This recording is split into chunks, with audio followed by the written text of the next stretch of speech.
Hello दोस्तों। मेरा नाम एडवेंचर आशुतोष है।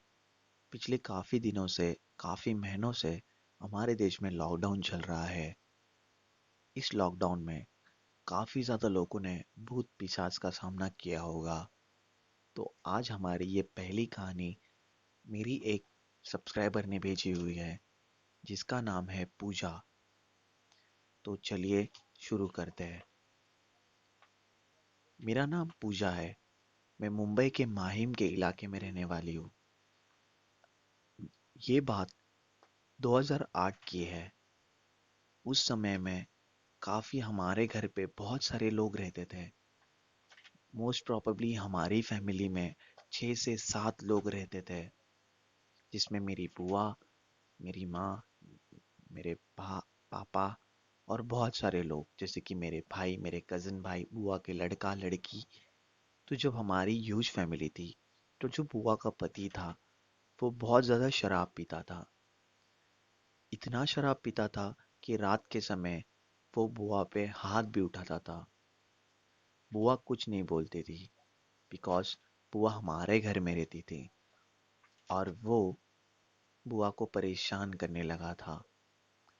उसी परेशानी में बुआ एक बार झगड़े झगड़े में अपने घर में घुसकर अपने आप के ऊपर रॉकेल जला दी और मैं सीढ़ी पे खड़ी थी। जब घर में झगड़ा हो रहा था, मैं ट्यूशन से आ ही रही थी, मैंने देखा दरवाजे के बाहर बहुत ज़्यादा शोर हो रहा था और शोर होते समय वो लोग झगड़ा कर रहे थे। मैंने देखा कि उस झगड़े में बुआ रो रही थी और उस समय बुआ अपने घर में घुस गई और घर में जाके अंदर ही उसने अपने आप को बंद कर लिया।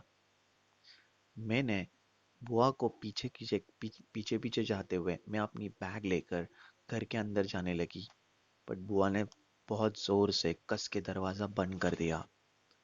तो मैंने, जो हमारे घर दरवाजे के बाजू में एक लोखंड की सीढ़ी है जो कि हमारे ऊपर वाले घर तक जाती है, तो मैंने उस सीढ़ी में से चढ़ के खिड़की के अंदर देखा तो बुआ अपने ऊपर रॉकेल डाल रही थी और वो पूरा रॉकेल अपने ऊपर डालकर वो अपने आप को जलाने की कोशिश कर रही थी।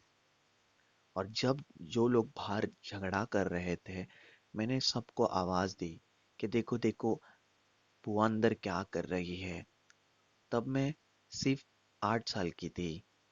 मुझे इतना नहीं पता था, पर जिस रॉकेल की वो स्मेल आ रही थी, लोगों को आवाज आने लगी और बुआ ने गुस्से में अपने आप को जला लिया। कहा जाता है, जो लोगों को बहुत ज्यादा गुस्सा होता है, वो लोग कोई भी कदम उठा लेते हैं और मेरी बुआ ने भी वो ही किया। मेरी बुआ ने अपने आप को जला दिया। दरवाजा खोलकर वो बाहर आई तो सब लोगों ने उसको पानी, किसी किसी ने कपड़े, किसी ने रेती। जब उसने अपने आप को जला लिया तो वो अपने बच्चों के पास जा रही थी। जब मैं सीढ़ी से नीचे उतरी तो बुआ का मतलब बुआ जब बाहर निकली तो बुआ मेरे सामने से ही गई। तो जब मेरी बुआ ऐसे सामने से गई तो उसकी जो भाप थी, मतलब गर्माहट, मैं अभी भी महसूस करती हूँ। कभी कभी मुझे ऐसा लगता है कि वो गर्माहट महसूस होती है मुझे, तो मुझे ऐसा लगता है कि वो बुआ मेरे आसपास है। आप लोगों को ये सब कहानी झूठ लगती होगी, बट वो बात मुझे अभी भी याद है। उस समय बुआ काफी तरह जल गई थी, 50% पूरी जल गई थी। तो हम सब लोगों ने उसे हॉस्पिटल लेकर गए। हॉस्पिटल में 1 2 3 वो आईसीयू में थी और आईसीयू में होते वक्त उसने सिर्फ यही कहा कि उसे उसके बच्चों से मिलना है। काफी दिन बाद वो ऑफ हो गई। बुआ जाने के बाद हमने भी उस घर को छोड़ के दूसरी जगह पे शिफ्ट हो गए। तो उसके बाद वहां पर बहुत दूसरे लोग रहने के लिए आए। उन लोगों का मानना ये था कि रात के समय यहाँ पे एक औरत जले हुए कपड़े में घूमती है और बोलती है कि मुझे मेरे बच्चों से मिलना है। एक टाइम ऐसा था कि हमारे एक रिलेटिव में कोई तो उस वह जगह पे गया था, तो उसको उसने हमें ये बात बताई थी कि बुआ आज भी वहाँ पर है और वो चाहती है कि उनके बच्चे उनको मिलने के लिए आए। ये थी मेरी कहानी।